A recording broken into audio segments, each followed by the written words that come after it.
welcome back my YouTube channelnya Alex Variasi Palembang. Nah, jadi malam ini kita kehadiran Honda CR-V Upgrade Pro 7. Di bagian headlamp kita pasangin double projector. Nah, di bagian low beam kita upgrade ke P750BL Signature Edition. Di bagian high beam kita upgrade ke P730HP.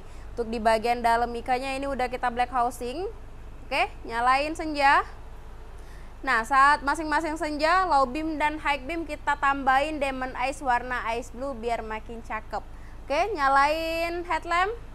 Nah, ini untuk contoh output sinar di aiming screen. Untuk di bagian low beam wattnya 55/65 watt. Di bagian lampu 730 itu wattnya 45/55. High beam pas, high beam pas. Jadi bisa low dan high beam juga. Matiin. Dim-dim.